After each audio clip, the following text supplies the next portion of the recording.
20 से 25 मिनट देने हैं और खामोशी से बैठ के सुनना है। आपके जो भी क्वेश्चंस होंगे सब कुछ नोट डाउन कर लेना है, क्वेश्चन भेजना नहीं है यहाँ पे। ठीक है, आपने ओके ये वो कुछ भी नहीं कहना। अब आपने 20-25 मिनट देने हैं, सिर्फ मुझे बैठ के सुनना है और कुछ भी नहीं। और उसके बाद आप लोगों को मौका मिलेगा कि जितने भी आप लोगों के क्वेश्चंस होंगे मैं वो सब के सब आंसर करूंगा। ठीक है, हम कोई पार्टिसिपेंट्स बहुत ज्यादा नहीं है, 200-300 मेंबर हैं, तो आराम से सुकून से हम सबके क्वेश्चन सबकी क्वेरीज को क्लियर करेंगे। सबसे पहली चीज जो अगले 10 मिनट में मैं आपको एक्सप्लेन करने लगा हूं वो है ये शीट, और जो मैंने आप लोगों से शेयर की थी। इसका मकसद ये है कि आप लोगों को आइडिया हो जाए एक न्यूबी को कि किस तरह हम वो साइट स्टार्ट कर सकते हैं जो $10-20 डेली का हमें दे, महीने का $500-600 बना दे। तो वो फिर एक न्यूबी के लेवल से थोड़ा इंटरमीडिएट लेवल पे आए, और उसके बाद जब मतलब एक धक्का स्टार्ट हो गया ना, तो उसके बाद वो खुद ब खुद इनकम स्टार्ट कर जाता है बंदा और रैंकिंग में आ जाता है, उसको चीजें समझ आने लग जाती हैं। ठीक है, तो मेरे ये 10 साइट स्टार्ट करने का मकसद, आप लोगों से चीजें शेयर करने का मकसद यही है कि आप में से किसी एक की कोई साइट स्टार्ट हो जाए, उसको कोई ना कोई इनकम सोर्स मिल जाए, उसको कुछ समझ आ जाए कि शुरू करना कैसे है एसईओ में। ठीक है, अच्छा अब मैं इस शीट को एक्सप्लेन करता हूँ कि मैं कर क्या रहा हूँ और स्टेप बाय स्टेप प्रोसेस क्या है एक साइट को रैंक करने का। ये जो पहली साइट थी, ये जो मैंने यहाँ पे साइट आइडेंटिफिकेशन, अगर आप डैशबोर्ड में है ना, सबसे पहले आपको ये शो होता है। इसमें चैनल का लिंक है, मेरी फेसबुक आईडी का लिंक है, उसके बाद है निच सिलेक्शन। अब ये मेन स्टेप्स हैं जो हमें करने पड़ते हैं एक साइट को कामयाब कराने के लिए। हमने जो निच सिलेक्शन वाला प्रोसेस है ये कर लिया, कंप्लीट कर लिया। उसके बाद है डोमेन होस्टिंग, वेबसाइट के डेवलपमेंट और ऑन पेज। उसके बाद यहाँ मैं प्रोग्रेस शेयर करूंगा और उसके साथ साथ मैं ऑफ पेज की डिटेल्स शेयर करूंगा। अच्छा, जो निच सिलेक्शन है ये सारी हो चुकी है। हुआ क्या है, मैंने इस चैनल पे अब तक जो टोटल साइट्स शेयर की उनमें से पहली पहली एक साइट किसी जमाने जब ये चैनल नया नया बना था व्हाट्सएप का, तब शेयर की थी। उस टाइम पार्टिसिपेंट्स बहुत कम थे, चैनल के जो सब्सक्राइबर्स हैं। उस साइट का हमने नाम रखा था IQS साइट। उसकी जो नेक्स्ट अपडेट है वो मैं बहुत जल्द आप लोगों को दूंगा। वो साइट अपडेट में डाउन हुई थी, लेकिन मैंने उसको रिकवर कर लिया है। वो साइट जो जब वो साइट पहले यूजर्स ले रही थी, जब लास्ट टाइम जो अपडेट आई थी उससे पहले वो 300-400 यूजर्स पे थी। अब वो उसको क्रॉस कर चुकी है डेली बेसिस पे। और उसको किस तरह रिकवर किया, क्या प्रोसेस किया, वो मैं आपको एक किसी दिन आराम से बैठ के समझाऊंगा। अच्छा, फिलहाल जो चीज़ है वो, उसके बाद मैंने आप लोगों से एक और साइट शेयर की जिसका नाम मैंने कहा कि हम इसको याद दिलाने के लिए बस इसका नाम यूज करेंगे, स्मॉल टूल साइट। इसमें इसको स्मॉल टूल साइट इसलिए कहा क्योंकि इसका ना वॉल्यूम सिर्फ था 22,000। जो इसका मेन कीवर्ड है उसका वॉल्यूम कितना है, सिर्फ 22,200। और एचरफ के मुताबिक इसका वॉल्यूम है 13,000। अच्छा, ये एक बहुत माइक्रो निश थी और मेरा आइडिया था कि ये डेली का $1.5 से $2 बनाएगी अगर मैं इसे टॉप 3 में ले आया तो। मतलब मैं जो समझता हूँ कि एक साइट की जो मैक्सिमम इनकम होती है वो फर्स्ट या सेकंड पोजीशन पे होती है, नॉट इवन ऑन थर्ड। ठीक है, तो जो मेन CTR, जो सबसे ज्यादा ऑर्गेनिक CTR मिलता है, मतलब जो सबसे ज्यादा क्लिक्स आते हैं आपको SCRP में, वो आपको फर्स्ट सेकंड पोजीशन पर ही आते हैं। और जब कोई टूल बेस्ड साइट होती है तो उस केस में ये जो फैक्टर है ये बहुत स्ट्रांग होता है। इसकी मैं रीजन आपको समझाता हूँ, आगे बताता हूँ। बल्कि अभी बता देता हूँ आपको, ये ना आगे भूल जाऊं। वो ये है, देखो, एक यूजर है, उसने कोई चीज सर्च की जो कि उसकी क्वेरी किसी टूल के रिलेटेड है। जो वो पहली वेबसाइट ओपन करेगा, 99% चांसेस हैं वो टूल वर्क कर रहा होगा। ठीक है, वर्क कर रहा होगा तो उसकी जो इंटेंट थी वो पूरी हो जाएगी। मतलब अगर उसने कोई चीज डाउनलोड करनी है वो पूरी, अगर उसने कोई कैलकुलेट करनी है चीज वो बात पूरी, अगर उसने कुछ जनरेट करना है वो पूरा, मतलब उसकी जो इंटेंट है वो कंप्लीट हो जाएगी। तो वो मोस्ट चांसेस है कि वो सेकंड वेबसाइट नहीं ओपन करेगा। अब इंफॉर्मेशन का केस देखते हैं। अब मिसाल के तौर पे एक साइट रेसिपी के रिलेटेड है, इंफॉर्मेशनल वेबसाइट है, उसमें वो पहली भी ओपन करेगा, देखेगा उसमें क्या रेसिपी है। चांसेस है कि पहली ओपन करने के बाद उसे वो दूसरी पे भी जाके देखे कि रेसिपी की वहां क्या इन्फॉर्मेशन है, इन्होंने किसी और तरीके तो नहीं बताया। वो थर्ड वेबसाइट भी चेक करे। इंफॉर्मेशनल में चांसेस होते हैं कि even if you are on fifth six position, तो आपके पास नीचे यूजर ट्रिकल डाउन करता आता है और एक वेबसाइट दूसरी तीसरी वो 2-4 वेबसाइट से चेक करता है इंफॉर्मेशन को। जबकि टूल बेस में अगर उसकी इंटेंट पूरी, अल्लाह हाफिज, उसने नहीं आना दूसरी वेबसाइट पे आके चेक नहीं करना। आई होप सो कि आपको ये पॉइंट समझ आ गया होगा। तो इसलिए मैं कह रहा था क्योंकि ये टूल बेस्ड वेबसाइट है, तो मेरा गोल था कि इसको टॉप 3 में लाना है हर हाल में, और तब आके ये $1.5 से $2 बनाएगी। अच्छा, ये साइट मैंने जस्ट, मुझे एक नीच मिली ऐसे, तो मैंने कहा टूल भी इसका जरा इजी है, तो क्यों ना इसको बना लिया जाए, क्या ही मसला है इसको बना देने में, ठीक है। तो 2-3 दिन में वेबसाइट्स बन गई थी। टोटल जो इनकम एक्सपेंसेस आए थे वो भी कोई $40-50 थे, पता नहीं, मुझे इससे याद नहीं है। मैंने शेयर किया था आप लोगों के साथ, एक मैसेज में कंप्लीट शेयर किया था।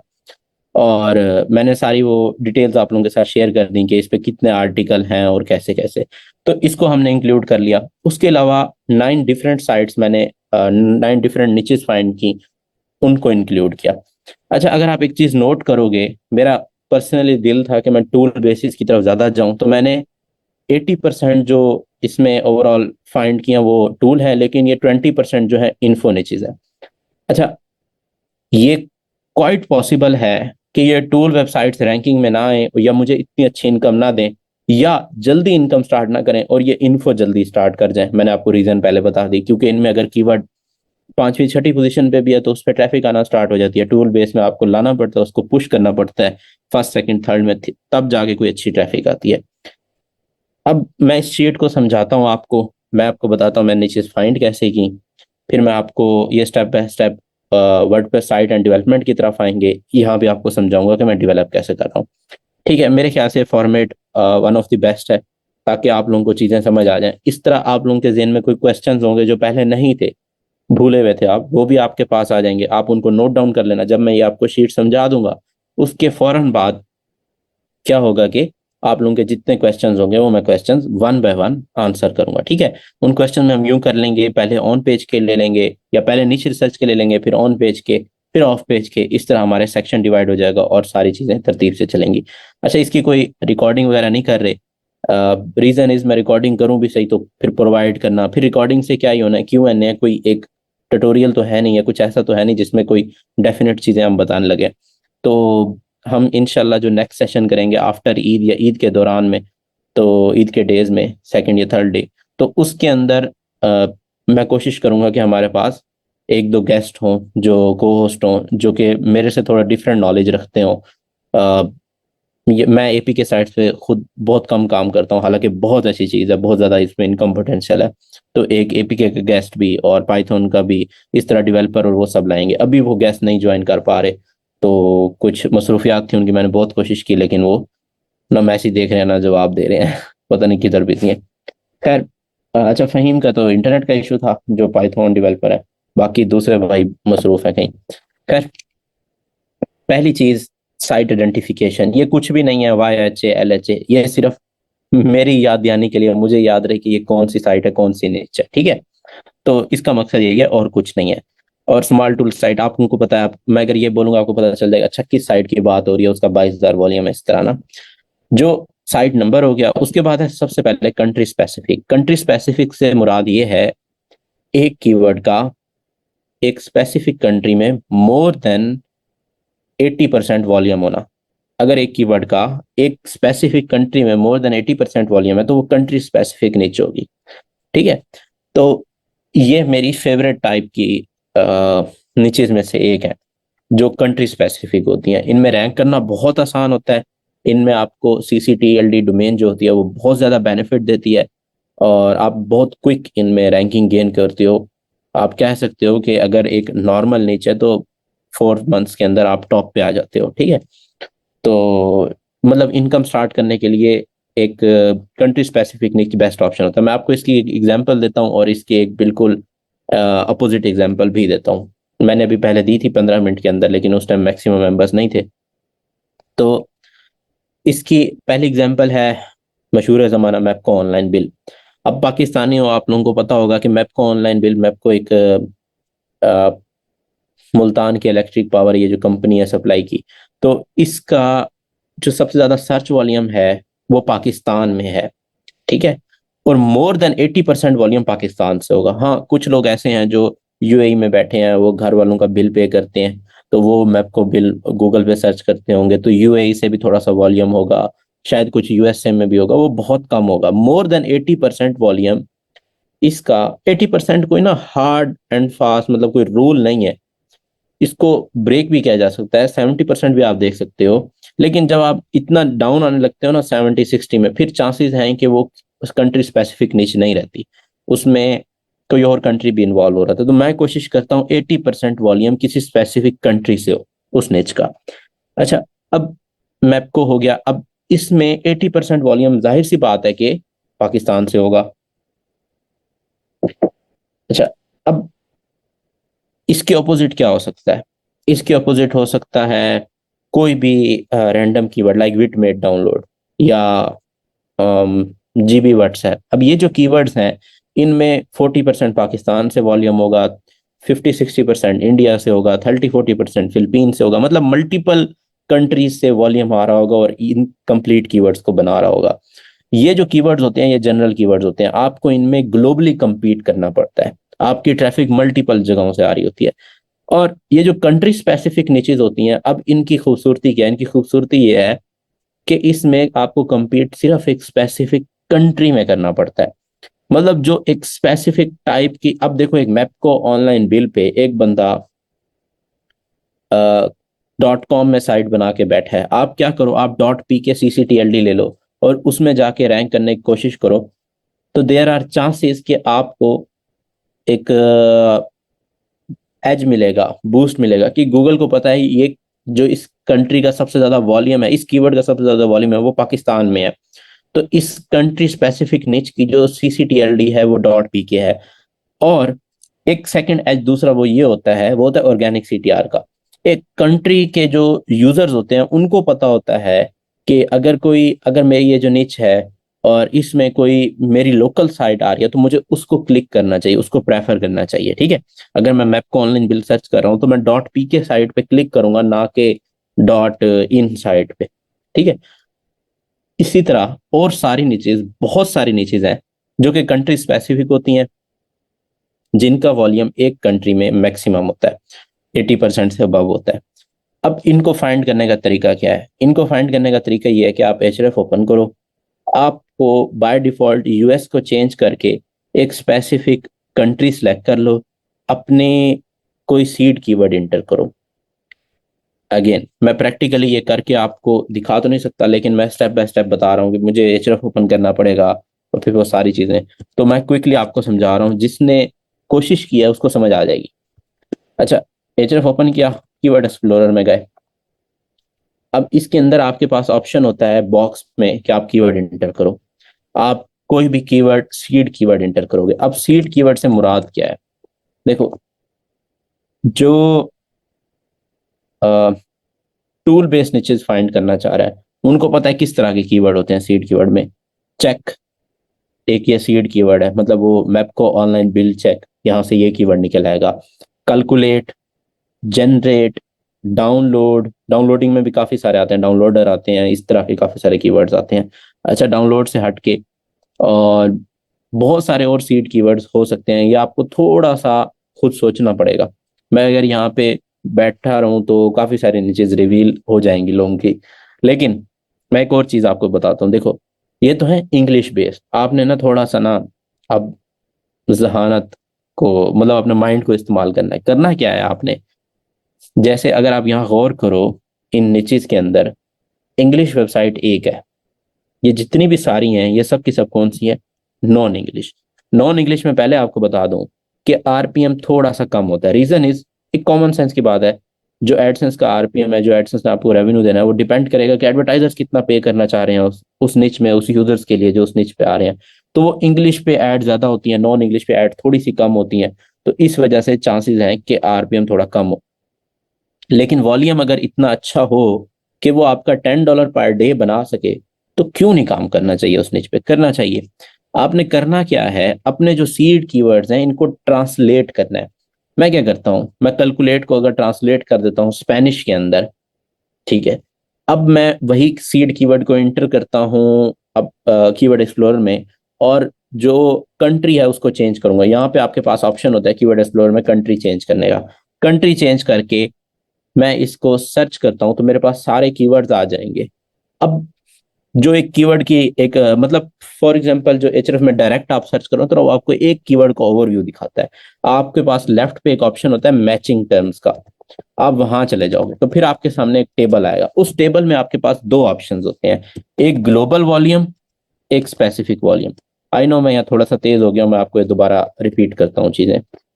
अच्छा देखो, HF keyword explorer, seed keyword, मैंने आपको यहाँ एक छोटी सी बात ये समझाई कि आपने कीवर्ड को ट्रांसलेट करना है और कंट्री उसके मुताबिक सिलेक्ट कर लेना। मिसाल के तौर पे जर्मनी में ट्रांसलेट करके, जर्मन में ट्रांसलेट करके कंट्री आपने जर्मनी सिलेक्ट कर लेना है। ठीक है, आप उसको फ्रेंच में ट्रांसलेट करके कीवर्ड को कंट्री फ्रांस सेलेक्ट कर सकते हो। कोई भी सीड कीवर्ड, कैलकुलेट आप सर्च कर सकते हो, कैलकुलेटर सर्च कर सकते हो, इस तरह की कीवर्ड आप सर्च कर सकते हो।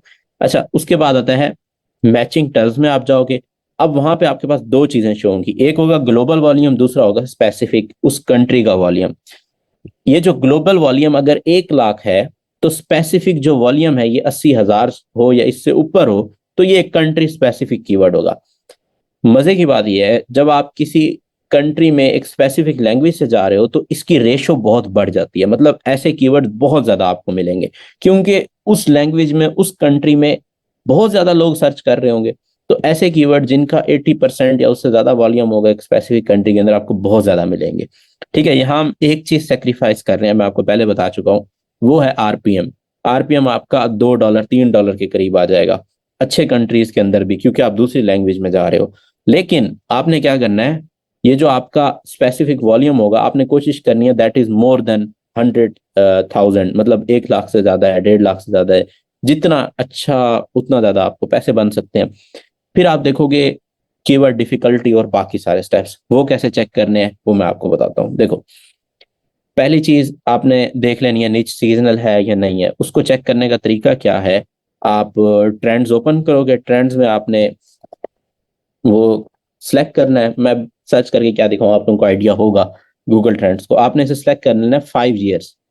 ट्रेंड्स को आपने सिलेक्ट करना है 5 ईयर की बेसिस पे, क्योंकि जब जब आप सीजनल चीज चेक करना चाह रहे हो कि एक है तो नहीं, तो उसमें इशू ये होता है कि अगर आप उसे 12 मंथ सेलेक्ट करते हो तो 1 2 महीनों के अंदर वो ऊपर गया होता है ट्रेंड, आप समझते हो कि ये है स्टेबल है, या स्टेबल आपको शो हो रहा था, अगर आपने उसे लास्ट 5 ईयर्स पे लेके जाना है, फिर वहां आपको समझ आएगी। अच्छा, यहाँ एक गलती हुई हुई है, ये जो 3 साइट्स हैं ये सीजनल, ये जो फर्स्ट साइट है ये सीजनल नहीं है, ये 3 सीजनल है। ठीक है, इनका जो ट्रेंड है अनस्टेबल है, देख रहे हो यहाँ पे मैंने सही लिखा हुआ है, लेकिन यहाँ पे मैंने इसे गलती की हुई है। 3 4 5 जो है, ये जो 3 साइट्स हैं ये सीजनल है, और ये जो साइट सेकंड है ये सीजनल नहीं है, इसका ट्रेंड स्टेबल है। अच्छा, अब ये जो ट्रेंड है ना आपको अनस्टेबल शो होगा कैसे, अगर वो सीजनल हो ही नहीं। सीजनल से मुराद कैसी होती है, मिसाल के तौर पे एक है जी, कोई ऐसा टूल है जो स्नो प्रिडिक्ट करता है कि मुल्तान में बर्फबारी होगी या नहीं होगी, एग्जाम्पल ले रहे हैं। तो लोग इस टूल को कब यूज करेंगे, मोस्टली इसको यूज करने वाले होंगे विंटर सीजन के अंदर। इसका जो अच्छा ट्रेंड आ रहा होगा वो होगा स्टार्ट ईयर के स्टार्ट में, ईयर के एंड में, मतलब नवंबर दिसंबर के महीनों में, जनवरी फरवरी के महीनों में। तो इन मंथ्स में इसका ट्रेंड होगा। तो जब आप ऐसे कीवर्ड्स पे काम कर रहे हो, तो या कोई एजुकेशनल रिलेटेड कीवर्ड्स होते हैं, कोई रिजल्ट चेकिंग के कीवर्ड्स होते हैं, उनका जिस महीने रिजल्ट आना होता है उस तरह का। अब ये जो 3 साइट्स हैं, 3 4 5, इनका अगर आप देखो ट्रेंड अनस्टेबल है, और इनका ये एक इशू है कि ये ईयर के स्टार्ट में अपना ट्रेंड बहुत हाई जाता है इनका, और ईयर के एंड पे इनका ट्रेंड बहुत लो होता है, इनको बहुत कम लोग सर्च कर रहे होते हैं। मतलब ईयर के स्टार्ट से भी मुराद 2 3 महीने हैं जिनमें इनका मैक्सिमम वॉल्यूम टच होता है। तो इन जो ये जो निचेज हैं, या ये जो निचेज है, मैंने इन पे काम इसलिए कर रहा हूँ क्योंकि मुझे पता है कि नेक्स्ट ईयर के स्टार्ट तक मैं इस पे रैंक कर चुका हूँ, फर्स्ट सेकंड थर्ड पोजीशन पे होगा। तो जब इनका ट्रेंड स्टार्ट होगा, मैं मैक्सिमम ट्रैफिक गेन कर लूंगा, मैक्सिमम रेवेन्यू बना सकूंगा। बेशक अगले 5 6 महीने मुझे ना बने, मसला नहीं है, क्योंकि मेरे पास और साइट्स हैं स्टेबल जो मुझे इनकम दे सकती हैं। ये अब आपके ऊपर है, अगर आपने ट्रेंड देखा और ट्रेंड अनस्टेबल है, अगेन बता रहा हूँ ट्रेंड चेक करने का तरीका क्या होता है, चलो करके दिखाता हूँ।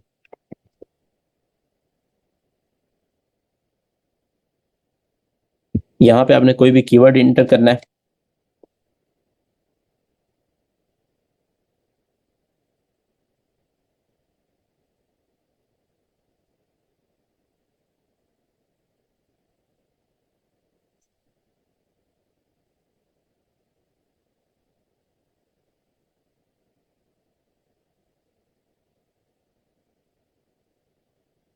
इसको कंट्री सेलेक्ट कर लिया, आपका जो अब कंट्री होगा, यार मैंने इसको लिखा भी है। अच्छा, आपने टर्म लिख के कंट्री सेलेक्ट करना है, इसको चेंज करना है पास्ट, जस्ट पास्ट 5 ईयर्स में। अब देख रहे हो सबसे ज्यादा मैं जैसे आपको समझा रहा था कि अब ये एक सिंपल सा कीवर्ड है, पता नहीं कीवर्ड है भी या नहीं है, मैंने ऐसे रैंडमली सर्च किया है। आप इसमें भी देख सकते हो ट्रेंड जून जुलाई मई में बिल्कुल डेड है, और एंड ऑफ द ईयर और स्टार्ट ऑफ द ईयर में ट्रेंड सबसे ज़्यादा मैक्सिमम है। इवन दिसंबर में जब उनके हॉलीडेज होती हैं क्रिसमस की, और उस दौरान आप देख रहे हो मैक्सिमम ट्रेंड जा रहा है। तो ये सीजनल एक कीवर्ड है। सीजनल कीवर्ड पे काम करने का नुकसान ये होता है कि इसमें जो ओरिजिनल कंपटीशन है, जो ओरिजिनल साइट्स हैं, वो आपको तभी शो होती हैं जब सीजन आता है। रिजल्ट है कोई या इस तरह का कुछ, देखो हजारों किस्म के रिजल्ट हो सकते हैं। अब ये किसी की निश भी हो सकती है, नहीं भी हो सकती। एनटीएस के रिजल्ट्स होते हैं, आपके पंजाब पब्लिक सर्विस कमीशन के रिजल्ट्स होते हैं, इस तरह के। ये एक तो कंट्री स्पेसिफिक नीचे है, दूसरी थोड़ी सीजनल बेन में हो सकता है। कुछ ऐसे हों जो हर मंथ आते हैं, कुछ महीने साल में 2 दफा आते हो, कुछ मुझे नहीं आइडिया। आप लोगों को, आप सर्च करोगे नीचे में, आपको बेटर, आपको एक्सप्लोर करना पड़ेगा। निच रिसर्च इसी को ही कहते हैं कि निच को समझना, ठीक है। तो आपको कोई भी निच मिलती है उसको समझने की कोशिश करनी है। पहली चीज ये आपको समझ आ गई। उसके बाद टाइप क्या है, ये सिंपल बात बताई हुई है कि ये सारी टूल बेस है और इनमें 2 साइट्स इन्फो है। अब ये नहीं है कि मैंने इन्फो साइट्स पे काम करना छोड़ दिया, ये आप लोगों को सामने शो हो रहा है। इससे हट के मेरे पास इन्फो साइट्स हैं, मेरी इन्फो साइट्स इनकम कर रही हैं। ये नहीं है कि इन्फो साइट्स डेड हो गए। मैंने आपको अगेन बता देता हूँ, ये भी पॉसिबिलिटी है कि ये साइट्स सबसे पहले इनकम करें और ये साइट्स हो सकता है बहुत लेट इनकम करें। अच्छा, लैंग्वेज इनमें एक साइट इंग्लिश बेस है, ये हमने पहले से स्टार्ट कर ली थी, तो ये इंग्लिश में ही है। और कंट्री स्पेसिफिक, अब एक बात आएगी किसी के जहन में, कंट्री स्पेसिफिक इंग्लिश कैसे फाइंड करें। काफी सारे ऐसे कंट्रीज हैं जिनमें ऑफिशियल लैंग्वेज इंग्लिश है। पाकिस्तान, पाकिस्तान एक परफेक्ट एग्जांपल है। इसके अलावा आप सर्च कर सकते हो कि कौन कौन से ऐसे कंट्रीज हैं जो किसी जमाने ब्रिटिश कॉलोनी रह चुके हैं, ठीक है। किस जमाने उनके ऊपर अंग्रेजों की हुकूमत थी। उन कंट्रीज, वो सारे के सारे कंट्रीज मोस्टली उनकी ऑफिशियल लैंग्वेजेस मोस्टली की इंग्लिश होगी। वहां पे सबसे ज्यादा लोग सर्च इंग्लिश में ही कर रहे होंगे, ठीक है। इसके अलावा नॉन इंग्लिश में भी पोटेंशियल है। इंग्लिश में ये है कि आरपीएम थोड़ा अच्छा होता है। अब ये जो नीचे, ये बहुत सिंपल नीचे है, कोई फाइनेंस रिलेटेड भी नहीं है, कुछ ऐसी भी नहीं है, तो इसलिए मैं इसमें एक्सपेक्ट कर रहा था $2 आरपीएम। तो बाकी इसका एडसेंस भी अप्रूव हो चुका है इस साइट का, और तो इसकी इनकम का हमें 1-2 दिन में आइडिया हो जाएगा। अच्छा, अब एचएफ का वॉल्यूम, ये आप लोगों को बताने के लिए, आप लोगों के सामने चीजें रखने के लिए, ताकि आप लोगों को बेटर आइडिया हो, मैंने इसलिए लिखा था। अब अगर हम गौर से देखें तो 4,58,000, 4,58,000, इसका अगर एचएफ वॉल्यूम है, तो जो कीवर्ड एवरीवेयर और एससीएम रश बता रहे हैं वो 8,23,000। अच्छा, ये जो प्रोसेस है सारा का सारा, इसमें इस प्रोसेस के अंदर आप एससीएम रश भी यूज कर सकते हैं। एससीएम रश भी ये सब प्रोसेस आपको करने देता है। एससीएम रश ओपन करें, कीवर्ड मैजिक टूल में जाएं, कीवर्ड मैजिक टूल है उसका, सीड कीवर्ड इंटर करें, कंट्री सेलेक्ट करें। वहां मैचिंग टर्म्स का ऑप्शन नहीं होगा, नीचे ऑल रिलेटेड टर्म्स का ऑप्शन आ रहा होगा, उसमें आपको वो बता देगा। उसमें ये होगा कि वो आपको ना कीवर्ड के वॉल्यूम बता रहा होगा। जब आप उस कीवर्ड पे क्लिक करते हैं तो आपको शो कराएगा कि इसका इस कंट्री में इतना, इस कंट्री में इतना, इस कंट्री में इतना है। तो मुझे उस वो जरा इतना अच्छा नहीं लगता एसईएम रश, और निच फाइंडिंग और उनके लिए एचआरएफ में बहुत ज्यादा एक्स्ट्रा ऑप्शंस होते हैं। तो इस वजह से मैं एसईएम रश की बजाय एचआरएफ को प्रेफर करता हूँ। सेकेंडली, मैं यूजुअली यूज करता हूँ रैंक की टूल्स, मैंने उस दिन आप लोगों को बताया था। तो मैं इनका कोई एफिलिएट नहीं हूँ, मैं वैसे यूज करता हूँ तो बता रहा हूँ। और इनका ना फ्री इस टाइम वो चल रहा है, फ्री कह रहा हूँ अनलिमिटेड, मतलब एचआरएफ में आपको अनलिमिटेड क्यूरीज देते हैं, अराउंड 50-60, 50 या 40 पता नहीं, इतने पर और के हिसाब से आपको सर्च का ऑप्शन होता है। अच्छा, अब नेक्स्ट आते हैं। ट्रेंड का हमने वेरीफाई कर लिया। ये जो सारी स्टेबल है नीचे, मतलब उनका जो ये ग्राफ होता है वो तकरीबन 40-50 के करीब यूं रिवॉल्व करता रहता है। कुछ जो होती हैं आपको शो होगा, कुछ ऐसी नहीं चीजें हो सकती हैं जो डिक्लाइन की तरफ जा रही हैं। उनका ऊपर से ग्राफ स्टार्ट हो रहा होगा और वो नीचे की तरफ जा रहा है, उन नीचे पे काम करना रिस्की हो सकता है। आपने देखना पड़ेगा डिक्लाइन क्यों आ रहा है। अगर 5 साल के ग्राफ में आपको डिक्लाइन शो हो रहा है, इट मीन्स कि वो नीचे बहुत जल्दी डेड हो जाएगी। और कुछ नीचेज ऐसी होती हैं जो ग्रो कर रही होती हैं, जिनमें आपको शो होता है कि किस जमाने डाउन था अब अप जा रहा है, वो नीचेज बहुत अच्छी नीचेज है काम करने के लिए। कुछ हैं जो स्टेबल है, वो एवरग्रीन नीचेज है, वो सालाना चलेंगी। और बाकी ये जिसमें आपको शो होता है ये सीजनल है। अब हम ना देखो, एक निच सेलेक्ट करने से पहले उसको प्रॉपरली समझते हैं। यही सारी गेम है, उसको एक एक चीज उसकी समझनी है उस निच की। अब हमने देख लिया, ट्रेंड वेरीफाई कर लिया, उसके बाद नेक्स्ट चीज है कीवर्ड डिफिकल्टी। मेरे नजदीक जो निच रिसर्च प्रोसेस है, तो वो दो चीजों पर डिपेंड करता है। मेरे नजदीक निच रिसर्च प्रोसेस दो चीजों का मजमूआ है, जिसमें आप दो चीजें चेक कर रहे होते हैं। एक होती है प्रॉफिटेबिलिटी, दूसरी होती है डिफिकल्टी। ठीक है, एक होती है प्रॉफिटेबिलिटी, आपने ये देखना होता है इस निच से मुझे प्रॉफिट आने वाला है या नहीं। दूसरी होती है डिफिकल्टी, कि ये निच कॉम्पिटिटिव है या नहीं। अब प्रॉफिटेबिलिटी के लिए ये जो पहला एरिया है सारा, अगर मैं यहां से लेकर यहां तक आ जाऊं, तो आपको यूं समझ लो ये सारा प्रॉफिटेबिलिटी चेकर एरिया है। इसमें सारी प्रॉफिटेबिलिटी चेक हो रही है कि ये निच प्रॉफिटेबल है या नहीं है, मतलब इसमें पैसा बनाया जा सकता है या नहीं। अब देखो, यहाँ पे कॉपीराइट के इश्यूज चेक मैं कर रहा हूँ कि इसमें कॉपीराइट, इस निच में कॉपीराइट पॉसिबल है, बाकी सब में पॉसिबल नहीं है, मतलब वो कॉपीराइटेड निचेज नहीं है।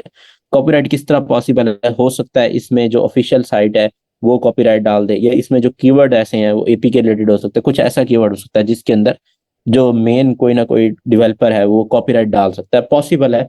लेकिन मुझे क्या इसमें कोई कॉपीराइट नजर आया? नीचे डीएमसीए का नोटिस होता है, अगर आप एससीआरपी ओपन करो, कोई कॉपीराइट नीचे उसमें डीएमसीए नोटिस शो हो रहा होता है कि इस पे इतने लिंक्स, मतलब रिजल्ट्स रिमूव किए हैं हमने कॉपीराइट की वजह से। वो शो हुआ, अगर वो शो हो रहा होता तो इसका मतलब ये है कि उसमें पॉसिबल है कि आपको कॉपीराइट लग सकता है।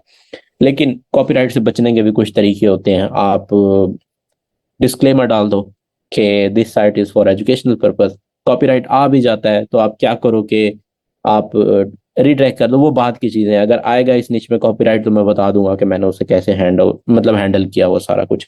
ये काफी एक लिहाज से देखा जाए तो टफ निच है, इसको मैंने इसलिए एंड पे रखा है। अच्छा, ये जो अरेंज किया हुआ है इन निचेस को, काफी हद तक इस बेसिस पे किया हुआ है कि कौन सी निच मुझे इजी लग रही थी रैंकिंग में, ये निच सबसे इजी लग रही थी और ये निच उस हिसाब से अरेंज की गई है। बाकी तो काम करेंगे तो पता चलेगा। अच्छा, अब नेक्स्ट है कीवर्ड डिफिकल्टी को समझना। हमने प्रॉफिटेबिलिटी को समझ लिया, मैंने देख लिया एडसेंस अवेलेबल है या नहीं। अब इस साइट पे जो टॉप थी, टॉप पे साइट मौजूद थी, वो एक ऑफिशियल साइट थी। मैं आपको दिखाता हूँ, यहाँ हमने ऑफिशियल का एक वो ऑप्शन डाला था, क्या ऑफिशियल या गवर्नमेंट की वेबसाइट इस निच पे मौजूद है। तो इस निच में जो ऑफिशियल वेबसाइट है वो मौजूद है, और वो फर्स्ट और सेकंड पोजीशन पे वो है। अब ये साइट थोड़ी पुरानी है, 1.5-2 महीने होने वाले हैं। और अगर हम इसकी प्रोग्रेस में देखें तो मैंने ऐड किया है कि ये साइट राइट नाउ टॉप 3 में है। इसकी जो कीवर्ड की पोजीशन है वो थर्ड है, तो इस पे ये थर्ड पोजीशन पे रैंक कर रही है। और इस पोजीशन पे जो टॉप 2 बैठी है वही ऑफिशियल साइट ही है, उसके 2 लिंक्स हैं। तो उनको उनसे सेकंड पे या फर्स्ट पे आना काफी मुश्किल है। तो लेकिन इसमें जो कॉपीराइट है, मुझे नहीं लगता वो करेंगे कॉपीराइट, क्योंकि हमने कोई ऐसा कॉपीराइट्स वायलेट नहीं किए। ठीक है। और दूसरी बात ये है कि जो ऑफिशियल वेबसाइट मौजूद है, वो जो चीज पर्पस, मतलब जो यूजर चीज सर्च कर रहा है, जो यूजर की इंटेंट है, वो भी पूरी कर रहे हैं और हम भी पूरी कर रहे हैं, तो कोई इतना मसला नहीं है। और ना कोई ऐसी चीज है जिससे उनको नुकसान होगा। जब कोई ऑफिशियल ऑनर को नुकसान हो रहा हो ना, चाहे वो पैसों का हो या इस तरह की किसी चीज का नुकसान हो, तब वो आपको कॉपीराइट स्ट्राइक यूजली मारता है। अगर उसको इन चीजों का नुकसान ना हो तो मोस्ट केसेस में वो आपको कॉपीराइट स्ट्राइक नहीं मारता। अच्छा, अब इस केस में से कोई ऐसा पैसों का नुकसान कोई चीज नहीं होने वाला, ना हम कोई स्कैम कर रहे हैं, ना उसमें पैसे ऐसे सच इन्वॉल्व है, वो जस्ट एक चेकिंग टाइप टूल है।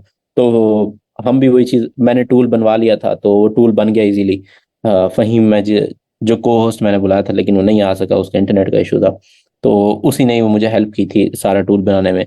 वो टूल भी रेडी है, वो वर्क भी सही कर रहा है, तो हम भी इंटेंट पूरी कर रहे हैं, वो भी पूरी कर रहा है। अभी हम थर्ड पोजीशन पे बैठे हैं, देखते हैं इन फ्यूचर में भी मैं इस पे थोड़े बैकलिंक्स, नीचे रेट्स वगैरह करूं, फिर मैं इस साइट की स्पेसिफिक नेक्स्ट आपको बताता हूँ जैसे होगा। अभी हम बात करें डिफिकल्टी की। अब गवर्नमेंट ऑफिशियल साइट प्रेजेंट है, ये हमने पहली चीज चेक कर ली। अब अगर टूल बेस में इस चीज को समझें, अगर टूल बेस में गवर्नमेंट या ऑफिशियल साइट प्रेजेंट है तो देख लो कि आप एटलीस्ट सेकंड या थर्ड पोजीशन पे आ सकते हो। अगर आप सेकंड थर्ड पे नहीं आ सकते ना, फिर टूल बेस में काम ना करो अगर गवर्नमेंट बैठी है। ठीक है, टूल बेस नीचे है, उसमें आपने ये देखना है सेकंड या थर्ड पे आ सकूं। अगर उससे नीचे है ना, अगर आप पहली तीन साइट ही गवर्नमेंट की है तो फोर्थ पे आपने आना है। मतलब fourth is the maximum you can achieve, तो ना जाओ उस नीच पे। रीजन इज, एक तो गवर्नमेंट को बीट करना बहुत मुश्किल होगा क्योंकि वो ऑफिशियल साइट है। सेकेंडली, टूल बेसिस में थर्ड के बाद जो ट्रैफिक होती है वो बहुत ड्रॉप कर जाती है। अगर ऊपर जो तीनों गवर्नमेंट की साइट्स हैं या ऑफिशियल साइट्स हैं वो अगर पर्पस या इंटेंट पूरा कर रही है, मैंने आपको वो भी पहले समझाया है, तो उसमें ट्रैफिक आपका रेवेन्यू नहीं बनेगा।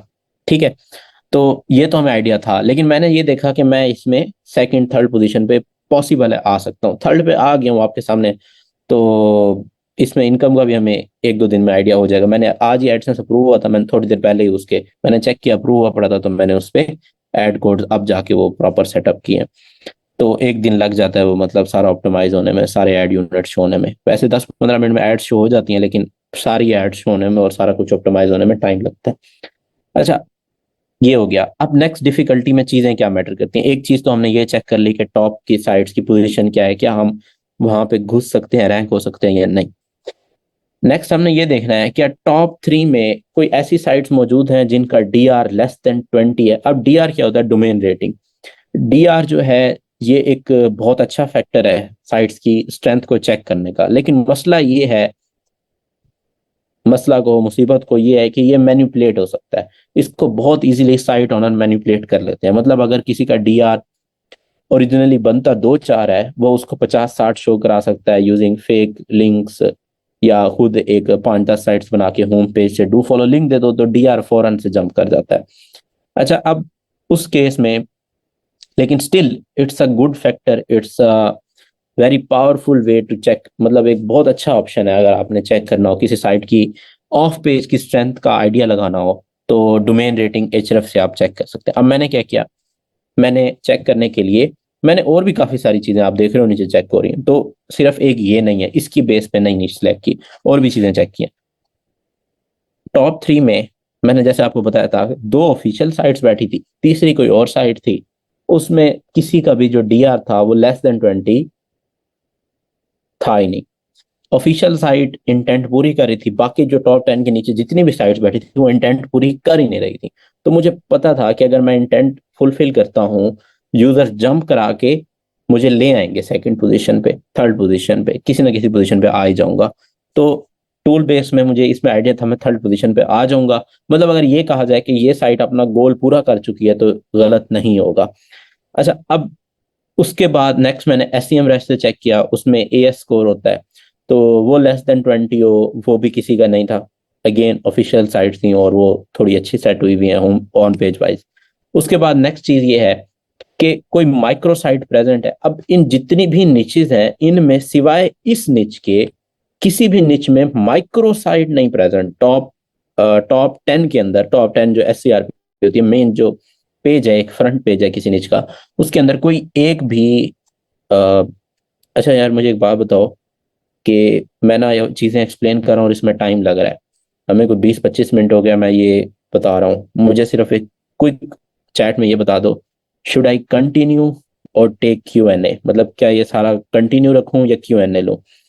मुझे मैसेज कर दो कंटिन्यू या क्यू एन ए, एक जल्दी जल्दी मैसेज करो। कि ज्यादा मैसेजेस क्यू कंटिन्यू के ही आ रहे हैं, तो इट मीन्स के लोग यही चाह रहे हैं कि कंटिन्यू किया जाए। अच्छा, हम कंटिन्यू करते हैं, क्यू एन ए हम कर लेंगे, मसला नहीं है।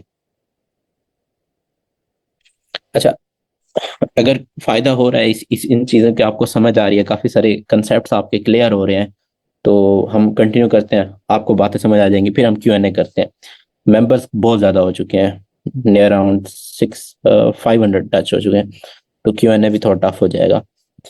अच्छा, अब टारगेटेड साइट का मैंने ये देखा, जो देखो माइक्रो साइट अगर कोई है तो हमारा पहला टारगेट वो होगा कि हमने उससे अच्छी साइट बनानी है। समझना बात को, हमने ये सारा प्रॉफिटेबिलिटी चेक कर ली, निच प्रॉफिटेबल है, मोर देन $10 पर डे बना सकती है, ये सारी बना सकती है, इसमें इतना पोटेंशियल नहीं है जो मुझे लग रहा है, बाकी खुदा बेहतर जानता है।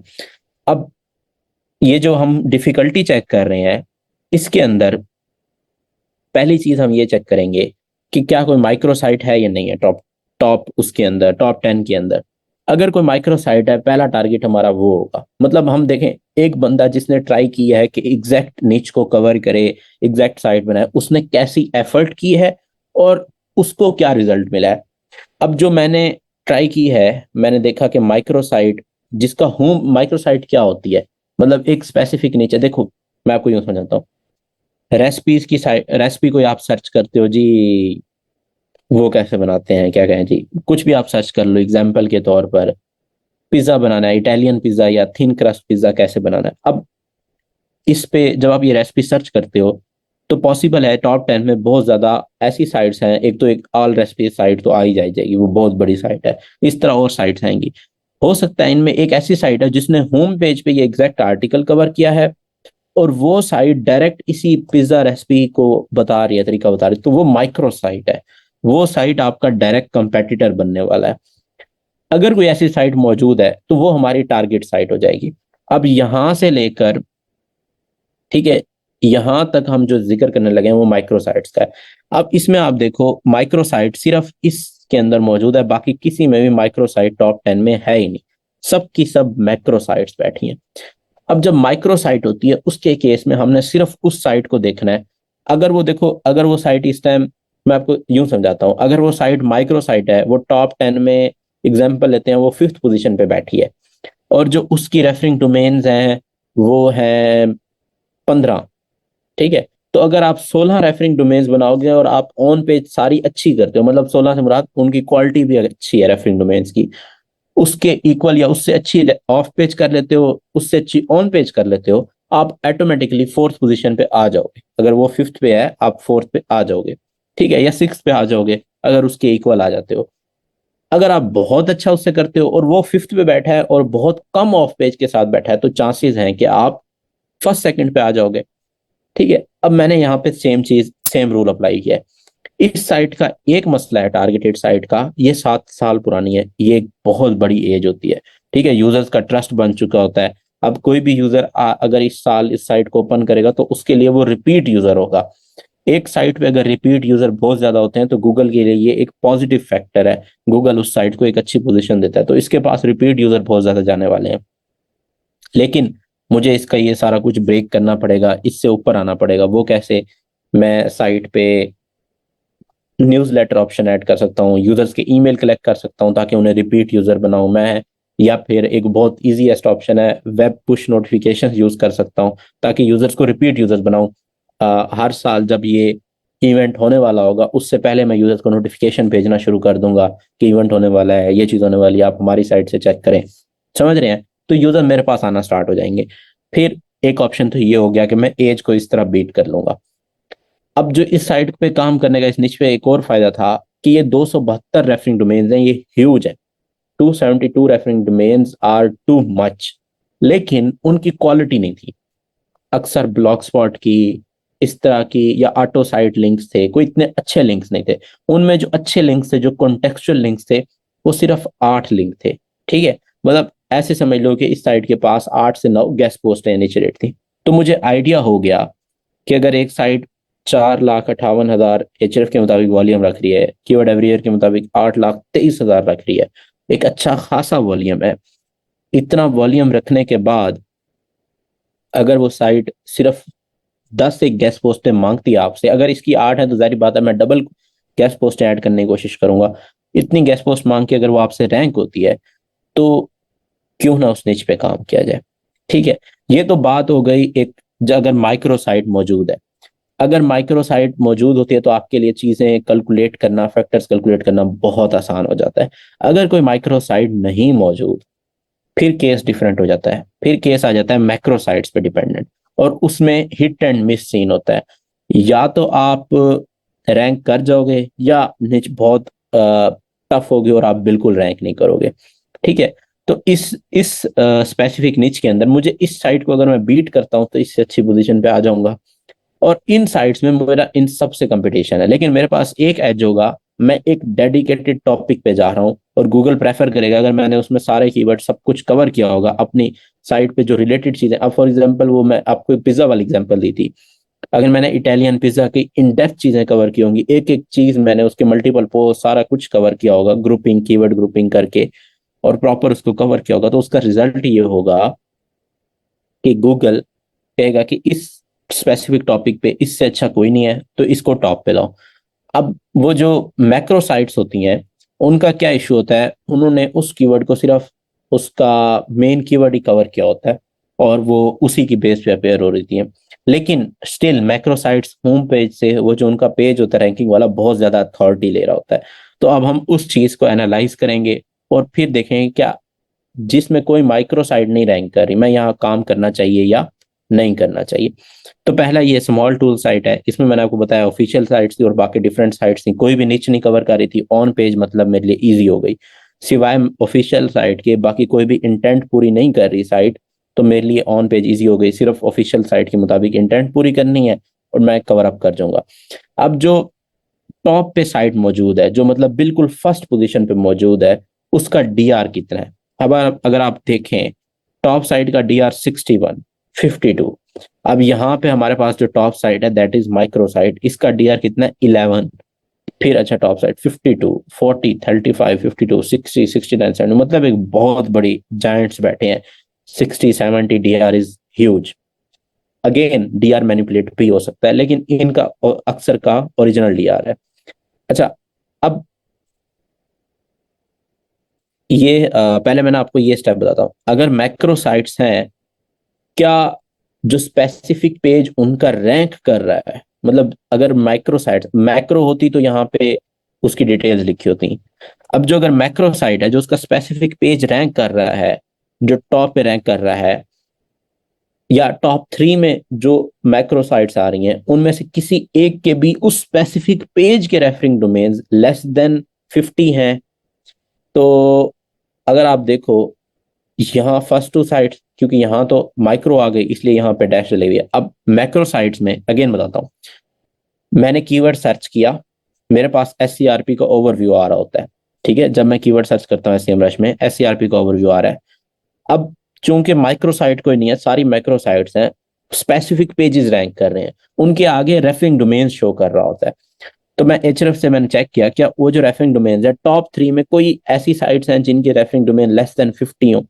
तो जितने भी हैं सबके रेफरिंग डोमेन लेस देन 50 है एक्सेप्ट दिस निच। इट मींस कि ये निच काफी टफ है, ये जो एंड वाली टॉप साइड 10 साइड नंबर 10 है ये टफ है। इसमें जो रेफरिंग डोमेन टॉप वाली साइड के first side second side third side इनमें से किसी के भी किसी भी स्पेसिफिक पेज के रेफरिंग डोमेन्स लेस देन 50 है ही नहीं। ठीक है। अच्छा, अब नेक्स्ट चीज क्या चेक की कि जो 50 अगर रेफरिंग डोमेन्स हैं या उससे कम है, तो उनमें कॉन्टेक्चुअल लिंक्स, क्या कॉन्टेक्चुअल लिंक लेस देन 10 है, तो यस वो भी लेस देन 10 थे। और इस वाली में भी less than 10, although number of जो रेफरिंग डोमेन्स हैं वो अबव 50 जा रहा है, लेकिन जो कॉन्टेक्चुअल लिंक्स हैं वो पहली दूसरी या तीसरी साइट के किसी ना किसी के लेस देन 10 थे। तो मैंने इस निच को इस वजह से मैंने कहा कोई नहीं सिलेक्ट कर लेते हैं, एक टफ निच पे भी काम करने में क्या ही मसला हो जाएगा, कोई इसमें पेजेस एक दो ही बनने हैं, कोई ज्यादा पेजेस नहीं बनने। ये जो जितनी भी साइट्स है ना, अगेन बता दूं ये सब के सब माइक्रो हैं, इनमें कोई मैक्रो नहीं है। इसको आप कह सकते हो इन्फो नीचे, इसको थोड़ी सी मैक्रो मैक्रो भी क्या ये भी माइक्रो ही है, मतलब इनमें कोई 10 10 20 20 पेजेस है, कोई ज्यादा पेजेस नहीं है।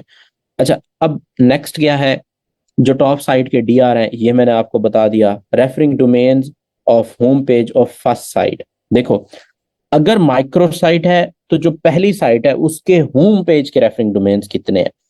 ठीक है, अगर मैक्रो साइट है तो उसके स्पेसिफिक पेज के मैक्रो डोमेन्स रेफरिंग डोमेन्स कितने हैं। अगेन जो पहली साइट रैंक कर रही है उस स्पेसिफिक कीवर्ड के अंदर, अगर तो वो माइक्रो साइट है तो उसके होम पेज के, अगर मैक्रो साइट है तो उस स्पेसिफिक पेज के। मैक्रो साइट थी 14 है 16 है 28 है ये सारा लिखा हुआ, अब यहाँ पे 59 है मतलब अबव 50 थे इसलिए यहाँ पे नो आया था। अच्छा, और जो सेकंड साइट है अगर माइक्रो है तो उसके होम पेज के, और अगर मैक्रो है तो स्पेसिफिक पेज के। इसमें जो सेकंड साइट है वो भी मैक्रो है। तो ये उनके सारे रेफरिंग डोमेन्स आ गए। ये मैंने क्यों लिखे हैं? ये इसलिए लिखे हैं ताकि आप लोग अपनी नीच में कंपेयर कर सको। अच्छा, मैंने ये चीज सजेस्ट की थी, 6 मिनट्स के अंदर ना हम ये शीट की एक्सप्लेनेशन सब कुछ कंप्लीट करने वाले हैं, फिर Q&A की बारी है। मैंने ये चीज आप लोगों को एक्सप्लेन की थी कि अगर हो सके तो आपने कोशिश करनी है, ये हमने जो सारा प्रोसेस स्टार्ट किया था 1 जून को स्टार्ट किया था, मतलब ये शीट के अंदर ये सारा एक्सप्लेन करना। मैंने आप लोगों को कहा था आपने कोशिश करनी है कि नेक्स्ट 2 मंथ्स 3 मंथ्स आप सिर्फ ऑब्जर्व करो किस तरह की साइट काम कर रही है, किस तरह की नहीं कर रही।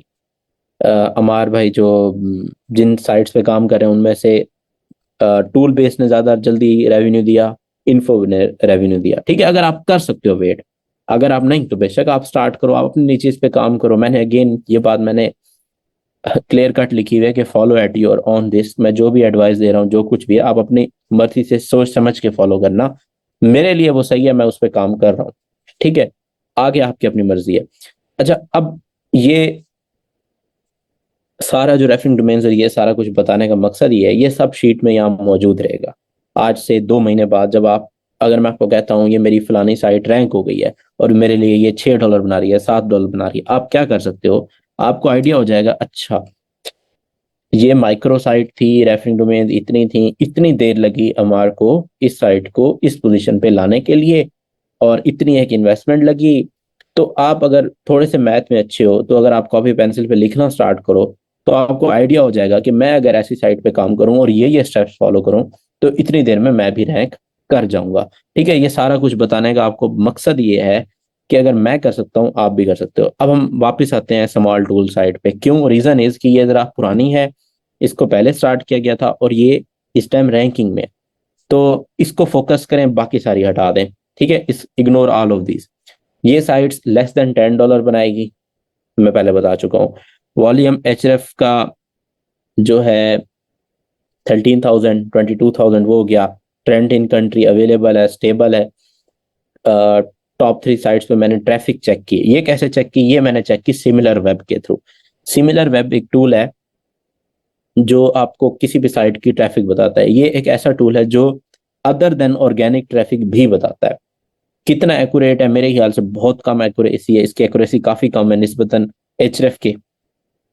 लेकिन एचरेफ का मसला ये है कि वो सिर्फ आपको ऑर्गेनिक ट्रैफिक और पेड ट्रैफिक बताता है, जो कि सर्च इंजन से पेड ट्रैफिक ली जा रही होती है एड्स के थ्रू। उसके अलावा वो ट्रैफिक नहीं बताता। फॉर एग्जाम्पल फेसबुक की ट्रैफिक नहीं बताता है एचरेफ, सोशल ट्रैफिक इस तरह की ट्रैफिक नहीं बताता, डायरेक्ट ट्रैफिक नहीं बताता, जबकि सिमिलर वेब आपको वो बताता है। मैंने उसके जरिए चेक किया तो इन सब साइट्स पे ट्रैफिक मौजूद थी। अच्छा, एडसेंस वगैरह मैंने देखा इस टॉप साइट, वो मैंने आपको बता दिया ऑफिशियल साइट एडसेंस नहीं लगाती, तो जाहिर सी बात है वो नहीं होना था। लेकिन मुझे आइडिया था कि इस निच पे कोई ऐसी कॉपीराइट निच है ही नहीं, कोई मसला ही नहीं है, तो एडसेंस अप्रूव हो जाएगा, और हो गया अप्रूव। ठीक है, एडसेंस अप्रूव हो गया। अब ये सारा कुछ आप लोगों को बता दिया। अब टॉप साइट का DR 61 है, 61। Still we are on third position, मतलब उसको बीट नहीं किया और हम थर्ड पोजीशन पे। जो राइट नाउ हमारी साइड का DR है वो अराउंड 9 है, या मेरे ख्याल से 10 हो चुका है। उसकी रीजन क्या है वो बताता हूँ आपको। अच्छा, पहले इधर आते हैं। मैंने आपको बताया कि मैंने नेम चीप की स्टेलर होस्टिंग पे, ये पहले से होस्टेड थी। मुझे इसका मसला आ रहा है स्पीड वगैरह का, तो शायद मैं इसे शिफ्ट करूँ यहाँ से, क्योंकि इसके साथ एक और साइड मौजूद है, उसका रियल टाइम होता है 200-300, तो वो फिर तंग हो रही है इस होस्टिंग पे। तो ये दोनों साइड्स कभी कभार डाउन चली जाती हैं इसी वजह से कि यूजर्स बढ़ जाते हैं। तो इसको मैं यहाँ से शिफ्ट करके शायद इन्हीं के साथ ट्रांसफर कर दूं। अच्छा, अब इसमें मैंने ये बताया कि मैंने डोमेन्स कैसे ली, EMD EMD PMD VMD PMD PMD, और ये सारे PMD, और लास्ट वाली क्या है, ब्रांड। अब ये मैं क्यों बता रहा हूँ? अगेन इसीलिए कि कल को जब साइट रैंकिंग में आएगी आपको पता चलेगा कि अमार की PMD साइट जल्दी रैंकिंग में आ रही है या EMD, या ब्रांड रैंकिंग में आ रहा है, कौन सी साइट जल्दी रैंकिंग में आ रही है, ये आप लोगों को आइडिया हो जाएगा। अच्छा, एक्सटेंशन क्या है? ऑफ कोर्स कंट्री स्पेसिफिक नहीं चीज़ है तो CCTLD ही होगी। अच्छा, अब बात ये आती है कि CCTLD क्या हर कंट्री की मिल जाती है? तो मैं आपको कुछ मेरे जहन में मैं आपको बता देता हूँ। अगर आपने जर्मनी की लेनी है तो नेम चीफ से मिल जाएगी .de। कुछ कंट्रीज ऐसे हैं जिनमें जब आप CCTLD लेने लगते हो तो आपसे डॉक्यूमेंट्स मांगते हैं कि आप उस कंट्री के सिटीजन हो या आपकी कंपनी रजिस्टर्ड है, तभी आपको लेने देते हैं। फ्रांस की भी आपको मिल जाएगी name.com से। अच्छा, इसके अलावा टर्की की मिल जाएगी अटक डोमेन से। उसके अलावा और कौन सी हैं? मैं कोशिश करूंगा, मैंने एक दफ़ा एक ग्रुप में शेयर किए थे, वहां से आपको कॉपी पेस्ट करके वो व्हाट्सएप चैनल पे शेयर कर दूंगा। ठीक है, तो इस तरह आपको पता चल जाएगा। ब्राज़ील की है .com.br, और जो ब्राज़ील की डोमेन है आपको वो मिल जाती है उससे ovh.com से। ठीक है, तो ये आपको मैं वहाँ शेयर कर दूंगा। अच्छा, जो ग्रुप है वो प्राइवेट ग्रुप है, उसका लिंक मैं आपको नहीं दे सकता, मैं आपको व्हाट्सएप चैनल पे शेयर कर दूंगा। अब मल्टीपल कंट्रीज की हैं, आपको देखना पड़ेगा कि वहाँ की कौन सी है जो विदाउट डॉक्यूमेंट्स मिल जाए। मेरे जहन में भी आ नहीं रही, तो यहाँ पे भी जो है मल्टीपल कंट्रीज की मैंने ली हुई है, तो मुझे उस हिसाब से मैंने ली हुई है जहाँ जहाँ से मुझे इजीली मिल गई। और बाज़ों का CCTLD डोमेन्स बहुत सस्ती होती है, मतलब $1 की भी डोमेन मिल जाती है CCTLD, और .com से भी सस्ती होती है। तो कुछ CCTLD बहुत महंगी होती हैं। अच्छा, डोमेन ले ली मैंने, ये स्टेप बताया हुआ है, यस। होस्टिंग मैंने कौन सी ली, ये सारा एक ही पैकेज है, एक पैकेज पे 10 साइटें आप होस्ट कर सकते हो, उसको उनसे मसला नहीं है। अच्छा, क्लाउड फ्लेयर सब पे ऐड हो गया, होस्टिंग को डोमेन से कनेक्ट कर दिया, ये मैंने रात किया है, सबकी सब होस्टिंग को कनेक्ट कर दी। अब आते हैं वर्डप्रेस साइट डेवलपमेंट पे, जल्दी जल्दी इसे कवर करते हैं। वर्डप्रेस इंस्टॉल कर लिया, परमालिंक स्ट्रक्चर सेलेक्ट किया, time zone and language select की। सेटिंग्स में आओगे, आई गेस रीडिंग में ऑप्शन होता है या राइटिंग में होता है। एक टाइम जोन सेलेक्ट करने का, उसी कंट्री के मुताबिक सेलेक्ट करना है, एक लैंग्वेज सेलेक्ट करने का। और से सुनना, जब आप लैंग्वेज सेलेक्ट करोगे, फॉर एग्जांपल अगर ये साइट जर्मन में है तो आप जर्मन लैंग्वेज सेलेक्ट करते हो, तो जर्मन को लिखते किसी और तरह, एक तो उनकी प्रोनाउंसिएशन और लैंग्वेज बहुत टफ है। डेट सच पता नहीं क्या लिखते हैं, मुझे पता नहीं है। अच्छा, वो डी से होता है, तो आप सर्च कर लोगे जर्मन में कौन सी लैंग्वेज बोली जाती है, आपको खुद ब खुद पता चल जाएगा। वर्डप्रेस में आप सर्च करोगे वो आ जाएगी। मिसाल के पाकिस्तान में उर्दू है, आप उर्दू सर्च करोगे, अलिफ रे, तो वो आ जाएगा आपके सामने ऑप्शन। ठीक है, आपने लैंग्वेज लगी, अब जो ही आपने किया तो आपका पूरा जो वर्डप्रेस का फॉर्मेट है, बैक एंड एडमिन का भी, वो भी उर्दू में चेंज हो जाएगा। अब आपने क्या करना है, आपने वर्डप्रेस में टॉप राइट कॉर्नर में देखना है। टॉप राइट कॉर्नर में ऑप्शन होता है जो आपको लिखा आ रहा होगा, हाय, आगे आपका नाम जो आपने साइट इंस्टॉल करते वक्त रखा होगा, हाय हमारे अशफाक, उस पर होवर करो, यूजर सेटिंग में जाओ, वहां जाके आपने यूजर की लैंग्वेज जो है उसको इंग्लिश कर लेना है। जब आप उसे इंग्लिश करोगे, आपका जो एडमिन डैशबोर्ड है वो वापसी इंग्लिश में हो जाएगा, और जो साइट का फ्रंट एंड है वो सारा कुछ आपके स्पेसिफिक लैंग्वेज में चेंज हो जाएगा। अगर उर्दू सेलेक्ट किया तो उर्दू में। लोगो आपने ऐड करना है, फेविकॉन ऐड करना है, साइट का थीम ऐड करना है, और मैं थीम प्रेफर करता हूँ केडेंस, जनरेट प्रेस। ये दो मेरे फेवरेट थीम्स हैं, एक है केडेंस, ओ या तो नहीं लिख सकते, केडेंस, और दूसरा है जनरेट प्रेस। थीम स्टैक हो गया। होम पेज पे कंटेंट, अब मैंने इसका भी सेटिंग कर रहा हूँ, ये साइट मैं डेवलप कर रहा हूँ, तो साइट डिजाइन कर ली, फीड्स डिसेबल कर दी। फीड डिसेबल करने के लिए आप पर्फ मैटर, अगर आप प्लगइन यूज कर रहे हो वो पेड है, और अगर आप फ्री में करना चाह रहे हो तो डिसेबल फीड्स WP प्लगइन, ये एक बहुत अच्छी प्लगइन है, आप इसको यूज कर सकते हो। ठीक है, ये प्लगइन है, इसको आप यूज करके डिसेबल कर सकते हो। रेस्ट ऑफ कंटेंट आप ऐड, अगर आपकी न्यूज साइट है उस तरह की है तो फिर फीड डिसेबल करने की जरूरत नहीं है। In rest of the cases feed इतनी यूजफुल नहीं होती, ना कोई पर्पस सर्व कर रही होती हैं, तो मैं डिसेबल कर देता हूँ। अब स्मॉल टूल साइट में ये सारा कुछ कर चुका हूँ। अच्छा, इंटरलिंकिंग करना एक बहुत इंपॉर्टेंट स्टेप है। इंटरलिंकिंग कैन मेक और ब्रेक योर साइट। इस पे जो स्पेसिफिक टिप्स एंड ट्रिक्स हैं वो मैं किसी दिन शेयर करूंगा आप लोगों से, और एक प्रॉपर आपको तरीके से बता दूंगा। मैं ये जो एक एक स्टेप है ना, इसमें तरतीब से चीजें शेयर कर लूंगा। ठीक है, मतलब फेविकॉन कैसा होना चाहिए, क्या क्या चीजें हैं, ये सारा मैं आपसे बारी बारी शेयर कर दूंगा। और नॉट इन दिस सेशन, मतलब वो टेक्स्ट फॉर्मेट में मैं व्हाट्सएप चैनल पे मैसेज कर दूंगा 1-2 दिन के अंदर। कोशिश यही करूंगा, हो सकता है हफ्ते में करूं। इंक्रीज पेज स्पीड, मैंने इसके लिए जो प्लगइन यूज की, पर्फ मैटर है, और साथ में मैं, अगर आपका सर्वर सपोर्ट करो तो लाइट स्पीड कैशी, वरना WP रॉकेट, ये दो बहुत अच्छी प्लगइन्स हैं। इनमें से कोई एक यूज करनी है, एक यूज करके आप उनको, मतलब आप सारा काम ये कर सकते हो, स्पीड अपने पेज की इंक्रीज हो गई। उसके बाद है TTFB और APO। अब ये क्या है, टाइम टू फर्स्ट बाइट। मतलब आपका जब यूजर पेज पे आता है तो आपको आ, उसको जो पहली बाइट रिसीव होती है, कोई भी वेबसाइट ओपन करो, फॉर एग्जांपल आप और से देखना, जब मैं facebook.com पे इंटर प्रेस करूंगा, यहाँ पे जो घूम रहा होगा, क्या कहेंगे उसे, लोडिंग के लिए, वो पहले डल कलर में होगा और फिर चेंज होगा ब्लू में, देखो, और फिर ब्लू में। अब जब ब्लू में चेंज हुआ तो पहली बाइट उससे रिसीव हुई। उस बाइट को रिसीव करने में जो वेटिंग टाइम लगता है, टाइम टू फर्स्ट बाइट है, ठीक है। सबसे आसान तरीन तरीके से मैंने आपको ये समझा दिया। अब सर्वर अगर कोई बहुत ज्यादा स्लो हो तो वो बाइट, जो पहली बाइट ट्रांसफर करने में बहुत देर लगा देता है। तो उसके लिए एक प्लगइन यूज होती है, उसका नाम है automatic platform optimisation by Cloudflare. $5 per month की पड़ती है वो प्लगइन मैंने इनमें से अभी किसी पे इंस्टॉल नहीं की, लेकिन जो बाय डिफॉल्ट आप TTFB चेक करते हो, GT मैट्रिक्स से एक साइट है, उसके थ्रू अगर आपको ये चीजें नहीं समझ आ रही, कोई मसला नहीं है, किसी दिन मैंने आपको बताया ना, स्टेप बाय स्टेप समझा दूंगा तो समझ आ जाएंगी। अगर आप यहाँ पे अपनी साइट का URL इंटर करते हो और फिर चेक करते हो, तो ये भी आपको बता देता है कि पेज वेटिंग टाइम कितना है या टाइम टू फर्स्ट बाइट कितना है। वो कोशिश करो बहुत कम हो, लाइक 100 मिली सेकेंड्स या इससे भी कम, बहुत कम हो, 20-30 मिली सेकेंड हो, मिली सेकेंड कह रहा हूँ, तो इतना हो तो बहुत अच्छी बात है। जो नॉर्मली अगर आपकी सर्वर पे लोड नहीं है, आपकी होस्टिंग अच्छी है, तो ये बहुत कम होगा। तो बाय डिफॉल्ट ये कम ही था, नेम चीप पे था, तो मैंने क्लाउडफ्लेयर APO यूज किया, वो $5 पर मंथ कॉस्ट करेगी।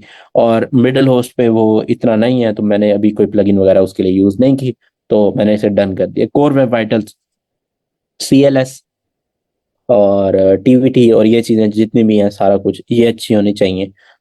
इन पे भी कोई एक स्पेसिफिक सेशन स्पीड ऑप्टिमाइजेशन पे कर लेंगे। फिलहाल के लिए ये मैंने अपनी साइट पे डन कर लिया। अगर आप लोगों को ये करना आता है, आप किसी कोर्स में इनरोल्ड हो, तो वहां से आप ये चीजें सीख सकते हो।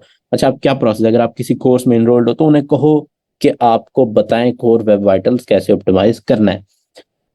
उनकी सपोर्ट होगा, कोई ना कोई उनका ऑप्शन होगा वहां से। अगर नहीं हो इनरोल्ड, फिर यूट्यूब पे सर्च करो। यूट्यूब पे देखो, मेन मकसद है रास्ता दिखाना, रास्ता पर चल गया, चलना कैसे है, ये स्टेप करने कैसे हैं, वो तो मसला नहीं है, आपको यूट्यूब से हर जगह पे मिल जाएगा। फिर नेक्स्ट ऑप्शन है वेब मास्टर टूल्स में ऐड करना। अब देखो, वेब मास्टर टूल्स में ऐड करना, मैं यहाँ अगर करने बैठूं तो एक ये सिंपल सा प्रोसेस है, उसमें टाइम जाया होगा, ठीक है। और अगर आप ये यूट्यूब से देख लो तो आपको पता चल जाएगा वेबसाइट को कैसे ऐड करते हैं, कोई इतना मुश्किल काम नहीं है। अच्छा, कीवर्ड्स टू मैंने ये 2 दफा शायद ऐड कर दिया। कीवर्ड्स टू SCRP रोबोट, ये कीवर्ड ट्रैकिंग टूल है।